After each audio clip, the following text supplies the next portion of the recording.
ഇന്നത്തെ വീഡിയോ എന്ന് പറയുന്നത് ഇസ്രായേലും ഇറാനും യുദ്ധസമയത്ത് ഏട്ട അബുദാബി കുടുങ്ങിയ കഥയാണ്.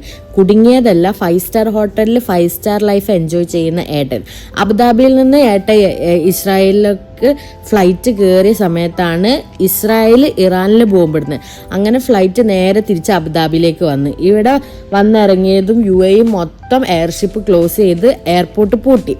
ശരിക്കും പേടിപ്പെടുത്തുന്ന ഒരു ദിവസം തന്നെയായിരുന്നു അത്.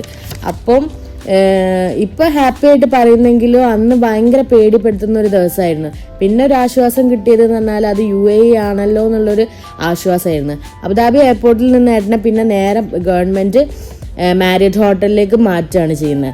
ഇന്നൊരു വീക്കെൻഡേ ആയതിനെ കൊണ്ട് ഞങ്ങൾ എല്ലാവരും കൂടി ഏട്ടനെ കാണാൻ വേണ്ടി പോവുകയാണ്.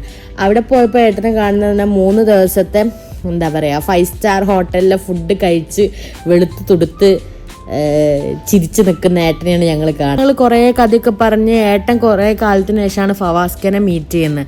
അവർ രണ്ടുപേരും കണ്ടിട്ട് കുറേ കാലമായി. അപ്പോൾ അവർ കുറേ സമയം ഇരുന്ന് സംസാരിക്കുകയൊക്കെ ചെയ്ത് ഞങ്ങൾ ഏട്ടൻ്റെ റൂമിൽ പോയിട്ട് അവിടുത്തെ കാര്യങ്ങളൊക്കെ കണ്ട് അടിപൊളി റൂമും അടിപൊളി ഫെസിലിറ്റിയാണ് പ്രൊവൈഡ് ചെയ്തിരിക്കുന്നത് അവർക്ക്. അവിടുന്ന് ഞങ്ങൾ നേരെ ഫവാസ്കയ്ക്ക് നോമ്പ് തുറക്കാൻ സമയമായപ്പോൾ ഞങ്ങൾ ഹോട്ടലിൽ പോയിട്ട് കടയിൽ പോയിട്ട് നോമ്പ് തുറന്ന് നല്ല ഫുഡായിരുന്നു. നല്ല ഫുഡൊക്കെ കഴിച്ച് അടിപൊളിയായിട്ട് നോമ്പൊക്കെ തുറന്ന് ഞങ്ങൾ തിരിച്ച് പോകാൻ വേണ്ടിയിട്ട് എടുത്ത് പറയേണ്ടതെന്ന് പറഞ്ഞാൽ UAE ഇവിടുത്തെ ആൾക്കാരെ ട്രീറ്റ് ചെയ്യുന്ന രീതിയാണ്. ഇപ്പോൾ ഏട്ടൻ നിൽക്കുന്ന ഹോട്ടലിലാണെങ്കിൽ തന്നെ അവർ 5 സ്റ്റാർ ഫെസിലിറ്റിയാണ് കൊടുത്തിരിക്കുന്നത്. ഒരു രീതിയിൽ അവർക്കൊരു ബുദ്ധിമുട്ട് ഗവൺമെൻറ്റിൻ്റെ സൈഡിൽ നിന്ന് ഉണ്ടായിട്ടില്ല. ഈ വീഡിയോ ഞാൻ അപ്ലോഡ് ചെയ്യുമ്പോൾ ഏട്ടൻ സേഫായി നാട്ടിലെത്തിയിട്ടുണ്ട്. ഇത്രയേ ഉള്ളൂ ഇന്നത്തെ വീഡിയോ. എല്ലാവർക്കും വീഡിയോ ഇഷ്ടപ്പെട്ടാൽ ലൈക്ക് ചെയ്യണം കേട്ടോ.